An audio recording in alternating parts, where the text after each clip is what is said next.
Hi there, this is Dennis Velco with OutBüro. Thank you so much for tuning in to this episode of OutBüro Voices, where we're bringing you interesting and sometimes funny conversations with LGBT entrepreneurs, community leaders, and professionals from around the globe, as well as community allies, such as Craig and Sue Derene of Franchise Connect Pro. They're franchise consultants. And what exactly is that? Welcome to the show, Craig and Sue. Thank you for joining me today. Oh, well, thank you very much for having us. Yeah, so certified franchise consultants is a career that many people are unaware of. And what we are is we're here to help people identify and evaluate their best franchise ownership alternatives. Many people want to be entrepreneurs and aren't sure how to get into business or what business they should get into. And as a franchise consultant, we help people to do that in the best possible way. Yeah, and to add on that, the analogy I always use, Dennis, is very similar to a realtor, right? When somebody is out looking for a house, of course, a realtor is going to want to know: do you want a 2-bedroom, a 5-bedroom, in town, out of town? Want to spend $100,000 or $1 million on a house? And so, before we could even begin to make some suggestions on the right franchise for our clients, we need to have conversations about what is the right business model, and that's really what we like to focus on. Right. Okay. And I would add, people will often come to us and say, so what's the hot franchise, Sue and Craig? And there are a lot of hot franchises, but not every franchise is right for every individual. And so we provide that individual attention to really help them figure out what is their hot franchise for what their goals and objectives are. Understand. So it also probably has a lot to do with, as you kind of gave the analogy of a realtor. Like I myself love mid-century modern design. Don't even show me a, French provincial or Tuscany looking home. I would never buy it. So I kind of get that. And as an entrepreneur, you're also bringing, you don't really, I could see where kind of the hot franchise is maybe interesting for some people. But also you need to probably have some level of interest and passion in and around what you are going to do, because this is not really a job. It's a business. And so if you don't want to be in the hamburger business, for example, you probably don't want to go into that.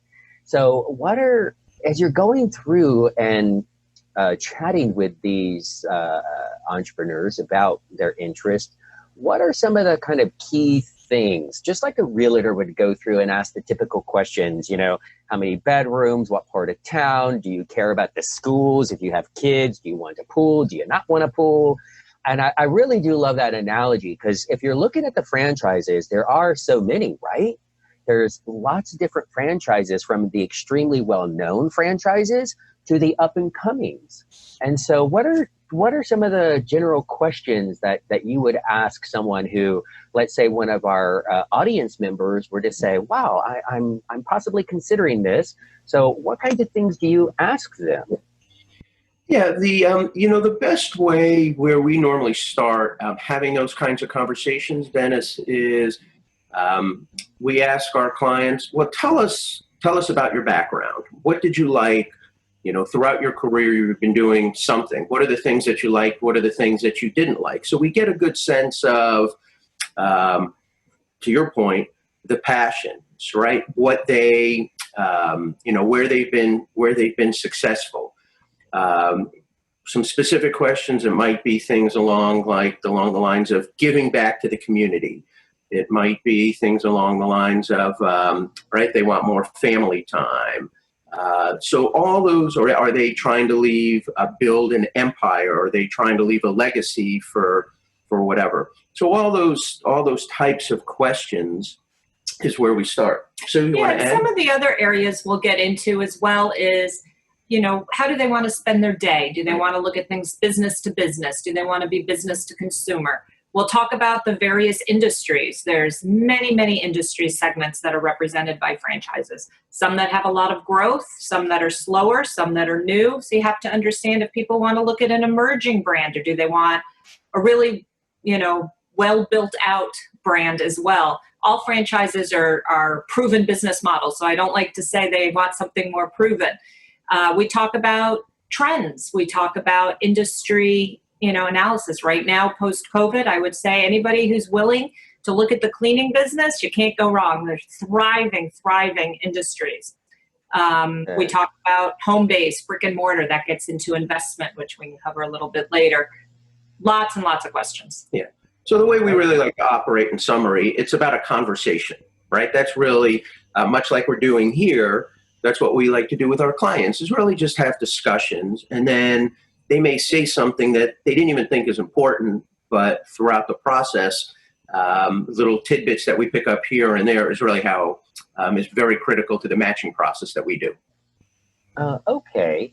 So, let's, outside of like an established brand, I think of some major brands that everyone knows that are franchises, like a McDonald's, Subway, and I'm sure there's pizza, pretty much anything, some of the major brands in fast food, they're pretty well known. I can think of like a franchise in, for example, the marketing and print, Minutemen, if I'm not mistaken, franchise.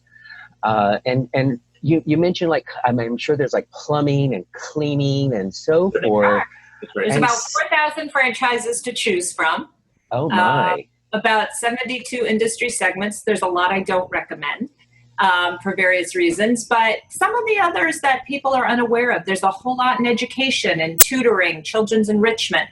There's pet businesses. Senior care is a huge, thriving business as people are living longer, growing older, and wanting to stay in their homes.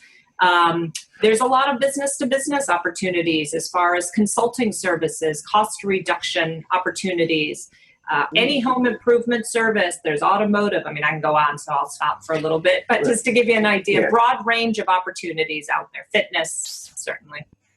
And let me, one other comment to your point, Dennis. I sort of chuckled when you talk about pizza and hamburgers and the Subways of the world, and those are great franchises.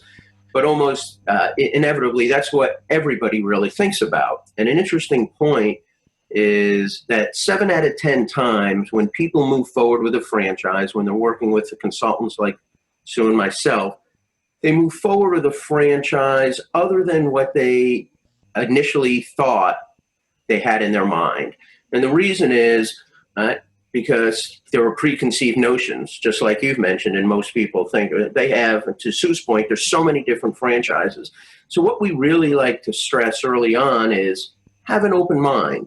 Just because you like pizza may be a great franchise for you, but who knows? It might be cleaning, it might be home services. And again, it comes all back to the business model. So having an open mind is really something we like to stress. Okay, so it sounds like there's, as I imagine, there's probably lots of franchises that one I might not even know is a franchise, because it might not be a super saturated franchise, like the Subways of the world. I think, if I'm not mistaken, there's more Subways than any other fast food restaurant or something in the United States. And so, to your point, so so I imagine for the entrepreneur, there's many benefits to going with a franchise. And that is, as you indicated, Sue, it is a proven business model. In order to get to the point of becoming a franchise, there has to be the repeatable processes, right? Absolutely. And so for someone who is looking at wanting to be their own boss, but have some structure and know where those suppliers are coming in, have a little bit, even if it's a new franchise which is a great opportunity, but to get in and have that proven business model, have your supply chain there and ready for you, and have that part of that national brand, even if it's a growing franchise. And you're kind of like, as I've talked about in some of the other episodes that I've done, I've used the example of Susie the dentist, right? She goes off to become, a reconstructive dental surgeon is what I framed her as, and or cosmetic surgeon.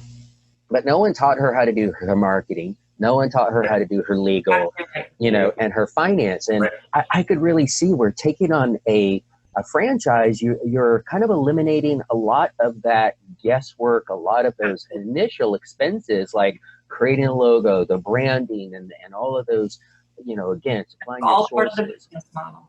Mm-hmm. Yeah. It becomes all part of the business model. It's all the processes for operations, for marketing, for the sales, for who to hire, how many to hire, all the KPIs on your business, how to manage your business appropriately. It is the branding, it's the training, it's the education, and frankly, it's the teamwork. Franchisees do not compete against each other. They work together to build a brand and build a business, so the sharing of best practices is important. I can go on and on about benefits of franchising. It's important to understand that franchises, in order to become a franchise and get approved by the Federal Trade Commission, all had to be a proven business model with success and the ability to replicate. They've had to have multiple territories or multiple locations before they can even be offered as a franchise. Some people will feel like, oh, well, franchises are going to take money from me. They're going to require me to pay a royalty. And part of what I try to explain to people is there is a royalty involved. However, you're getting a lot for that royalty. You're getting the ongoing marketing. Some people, that's not their forte. They don't know how to be on social media, or they get the operational procedures, the supplier procedures. If they didn't have the royalty payment, they'd still be paying for that service, but they'd be figuring it out on their own. So it's a cost avoidance often as well. Good point. Good point. Because you would be. It's like, what would, let's say it's a cleaning business, something that seems relatively easy to start, right? And it is for some, but you do have to look at how are you going to attract the customers. And lead generation. While you're out meeting with clients, you want who's answering your phones. Maybe a call center is a more efficient process to have a franchisor who has the call center, so you're never missing a call versus paying an office manager or having that important client get left in voicemail somewhere.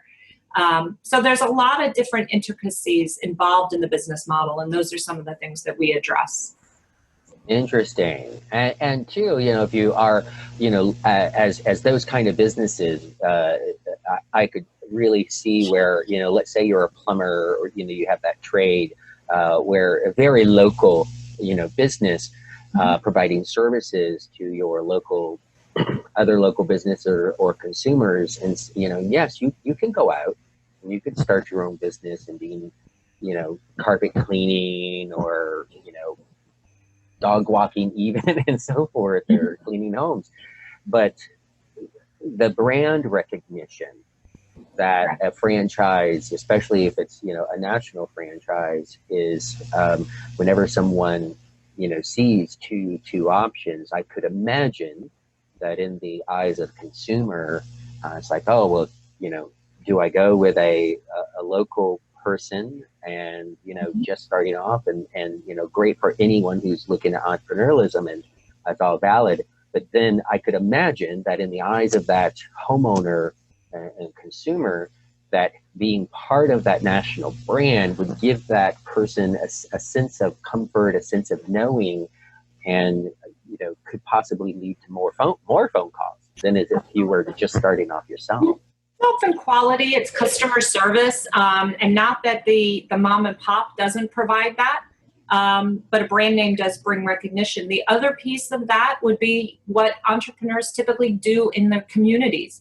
Many, regardless of the brand they're representing, an important part of the business structure is giving back to the community, whether it's sponsoring a sports team or having a charity or doing community service of some type.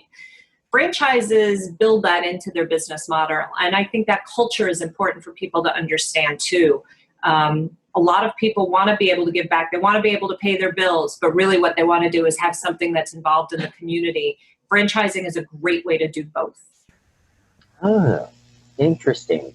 Because I just from the outside, you'd almost think, oh, well, it's a franchise, so therefore, all the money is going off to somewhere that's not local. But no. Yeah, Let me add one more comment about you brought it up earlier, Dennis, about the name recognition, and then also earlier in our conversation about newer emerging brands. So Sue and I represent probably well over 500 different brands, and I bring that up so that sounds like a lot. It's a large number, which it is, but as Sue previously mentioned, there's over 4,000 brands to pick from. And so we actually practice what we preach. So our company, which is Sue and I, our two-person company, Franchise Connect Pro, we are part of a larger organization. Our franchisor is called FranServe. So we pay them royalties. We originally bought in. And the reason I bring that up is, again, we practice what we preach. One of the main benefits of what our parent company does for us, for our particular business, is vet those franchises. So somebody can go out and just, which a lot of people do, Google top 20 franchises, right? And they do their own search and they get the sales pitch. What our parent company does for us is they vet the franchises, and so they have to meet certain parameters to get into our portfolio. And then Sue and I take it a step further. So even though there's 4,000, sorry about that. Even though there's 4,000 franchises out there and we represent 500, realistically, you can't research 500. You can't research even 20. We basically boil it down by having that conversation. So again, our parent company does the vetting, we vet it further. And so when we have these conversations, there's maybe 20 or 30 of our favorites that we know have been vetted, both by our parent and by us. Okay. There's a lot to look at. You want to look at the executive team. You want to look at their ability to support their franchisees, not just their ability to sell a franchise, right? You want to pick an organization that's well capitalized, that can provide the proper education and training, that has shown significant growth, has shown steady growth, etc. So it's more than just, the brand name is important, don't get me wrong, but there's a lot more to it. Emerging brands are a great opportunity. Wouldn't you have liked to have been the first Subway owner? I mean, look at what happened with Subways, right? So somebody has to be that pioneer, and not everybody wants to be the pioneering entrepreneur, but there are some wonderful opportunities with that as well. Yeah. So getting back to what you were just talking about, Craig, and the vetting. If someone is out there and they're saying, hey, I'd like to be an entrepreneur, I'd like to work for myself, but there's so much risk out there in starting a business, and so many operational issues and marketing issues and things that we had already talked about. But then to go off and have that idea to say, hey, I want to look at franchises because of the benefits of being a franchise owner, then a franchisee, then or sorry, but having that vetted list, going through what you guys have gone through, because I could imagine if I were to look at that, let's just say I was possibly interested in fitness, you've already indicated, well, come to it with an open mind. Maybe the idea that you had, it might fit what you thought would be good, but maybe just taking that example, maybe your local market's a little overly saturated with other fitness centers, and so maybe that's for your interest and location. Maybe that's not the best one, but hey, you also indicated you're interested in donuts. Maybe there's not enough donut shops. Well, maybe you wouldn't want to go from fitness to donuts. Maybe that's a bad idea. But hey, serve those who donuts and then fitness center later. But I like that idea in that you are cutting off so much time and legwork, because if I were to go out and I wouldn't know all the companies that are a potential to be in the franchise world. And then secondly, how much time would that take? OMG, right? I mean, if I just knew the top 5 or 6 that I may be interested in, that would take me probably over a month just to go through their sales process. and get all of the information. Where you guys, your value proposition that you offer is you're cutting all of that time. You're getting to know the entrepreneur and saying, yeah, here are the ones that you might be interested in. We've already vetted them. We've already gone through all this due diligence. Now it's really just up to you to make that choice. That's right. And that's right. And that's why that conversation that we've been talking about, right? We, in our terms, we call it a CQ, a candidate questionnaire. That's why it is critically important to have these conversations long before we would ever suggest a franchise. And frequently, Sue and I will do it together because the old adage, two heads are better than one. And many times when we're talking to our clients, it is also a couple that could be looking at it. It could be partners, right? And so we like to have all parties involved. I can't tell you how many times Sue and I will be on a call with two or three other folks because everybody has their own opinion and everybody has their own thoughts. So we take all of that into consideration. And so that candidate questionnaire is very early on in the process. And frankly, that's, to tell you a little about our process, for the most part, I'll have that initial, then we'll bring Sue in. But we give them a homework assignment, quite frankly. Right after we have that first call, we have a Google Docs and other information that, hey, before we have our next call, even if you don't want to fill out these forms, just read these forms. And I promise you're going to come away with some thoughts that you're going to say, wow, I never thought of that. And inevitably, on the next phone call, we always hear, oh, that was a great document. I never thought of this or I never thought of that. So we get their minds thinking. Right. It involves a little self-reflection to be an entrepreneur. You have to look inside. How do you want to spend your day? We go back, we briefly discussed it. You may love pizza. Doesn't mean necessarily you want to own a pizza franchise, right? That you want to spend all day doing that. So you do have to spend some time. Where are your strengths? Is your strengths in sales? Is it in marketing? Is it in operations? Do you hate paperwork? Whatever the person's individual needs are, that all has to play into it. Obviously, financial is a piece of the pie as well. Right. Absolutely. Well, true. Absolutely. And, you're going to invest finances in some way, right? Mm-hmm. And even as a, bootstrap startup, starting a local business, well, your time is worth the money. Absolutely. So but you're paying again for that proven service, proven processes, proven systems and so forth. So it's fast tracking you to actually earning. So when you have a really good idea of what amount of money you need when you're working with a franchise, they're going to lay it out for you down to the working capital. How much money do you want to have set aside for that unexpected piece that might show up? But they'll break it all down for you. And I do just want to mention it's an important piece with franchises is that franchises are an awarding process. No matter how much money you have, you can't necessarily get a franchise because you want one. It is a two-way relationship for a long term, and so it is an awarding process. It's really important people understand that. I see. So, it's not necessarily. So it's almost in a way like interviewing for a job. In a way, I mean, you have to have. They also have to select you.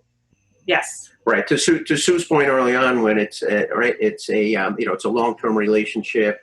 And a marriage and the teamwork, they got to make sure that the new franchisee that's coming into their system is a good fit and is not going to, disrupt, if you will. They're always open to new ideas and different personalities, but again, it has to be a cohesive team. two-way fit. It is a two-way relationship. Let me go back on the financial piece as well. As we stressed, right, much like a house, right, we wouldn't want to suggest, if you're looking at a house, wouldn't want to show you $1 million house if you're looking, your budget's $300,000. Obviously, you're going to love the $1 million house, but you can't afford it. So the same thing in financing. But on the flip side, what we also take very seriously is income, right? So it's not just how much can you afford, but what of your income expectations? There are certain franchises that you're going to be cash flow positive much quicker than others. And so that's also an important part of the discussion of, want to make sure you got to be able to put food on the table the day you leave your corporate job or whatever and open up your business, that you have enough working capital and you can actually pay your bills and keep your same lifestyle. That's also taken into consideration on the financial side, not just the expense. Okay, very, very, very good to know. So it's a very thorough process. It is. Well, we like to think so. Yes. It surprises. That's the benefit also of working with us and with consultants in this realm. And by the way, our services are no charge to our clients. People always ask, well, what is this going to cost, right? Our services are no charge, right? Similar to a realtor. The way Sue and I get, put food on the table and get paid is if and when our candidates move forward with a franchise, the franchisor pays us a referral fee. And the reason they do that is because we've done exactly what we're talking about here. We've done a lot of the upfront discussions, the vetting. And so when we introduce our candidates to a franchisor, the franchisor knows they're probably pretty qualified and pretty interested. And so it's more financially beneficial for them to work through consultants like us and pay us to do that. That makes sense. Just like a realtor, Exactly. they don't show you houses until they understand your budget, because they also don't want to waste their time, right? And showing you homes, they're not out they're not HGTV out here to show you all the fabulous houses in the neighborhood. They're out to show you what you can afford, that you're well qualified for, and fast track your process to doing that. So I totally get that, and that's very interesting. I appreciate you bringing that up. So you're very much like a realtor in the same sense of you get paid by the franchise company for doing all that legwork and fast tracking it, because they know that person, as you indicated, is going to be highly interested, qualified. So it makes their life easier and their process easier. Absolutely. Yeah, you got it. Absolutely. And a lot of people do not realize folks like us exist. Everybody knows a realtor exists. So inevitably, when I first have these initial conversations, and probably when you and I first started chatting, whatever it was last year, wow, a franchise consultant. What the heck do you do? I've never heard of that. And so education is involved, much like, we're talking about here today, is educating people on what we do. Right, absolutely. And now, just for clarity, you guys, if I recall correctly, are located physically in the Atlanta area? That's correct. But we work nationally. You work nationally across the United States, for those listening and watching, just to be clear. Yeah, and Canada. Oh, and Canada. Yes. Okay. So US and Canada. Yeah, and yes, Sue and I reside in Atlanta 10 months out of the year, but again, we practice what we preach. One of the beauties of having your own business is we're now talking to you from Chicago, because we live in Chicago in the summer because our 2 grown children live here. So we have the flexibility of, obviously we're a home-based business, packing up our computers, packing up our dog, driving to Chicago, and it's a benefit of being an entrepreneur. And so we're working from Chicago and talking to you from Chicago as we speak. Right. Well, very neat. And, I appreciate you guys being part of the OutBüro kind of world. Franchises are very welcoming. They look for diversity. They want a diverse group of franchisees. That is the world we live in. So why would they not want diversity? The International Franchise Association as well has a lot of new outreach programs and a lot of encouragement in the diversity arena as well. If your viewers look at the IFA website, I believe it's IFA.com, you'll see there's a lot of new types of pride research going on and pride organizations in order to make sure that all communities are well represented in franchising as well. Yep. And in fact, for your viewers and listeners and folks that are connected with OutBüro, I've actually posted that IFA article on the OutBüro website as well. The first article, and other ones are coming, but there's a link to IFA, as Sue mentioned, directly on my feed my stream feed within OutBüro today. All right. Well, wonderful. Well, what I'll do is make sure that those links get on the episode pages and in the descriptions below, so that people can very quickly find that and get to that information. Great. So well, appreciate this opportunity. Yeah, no, we love working with you. We love what you're doing for for entrepreneurs, LGBTQ community, and for business in general. So awesome. Well, I appreciate that. I appreciate that, Craig and Sue. We look forward to having you back on the show to talk more about franchises and entrepreneurial opportunities for the LGBTQ entrepreneurs and budding entrepreneurs. Thank you so much for joining me today. Thank you. You're welcome. Thanks, Dennis. Yeah, great seeing you. Take care. Thank you. Thank you, everyone, for tuning in to OutBüro Voices. This is Dennis Velco. Thank you so much for tuning in. Make sure you hit that subscribe and follow. We'll see you next time. Bye-bye.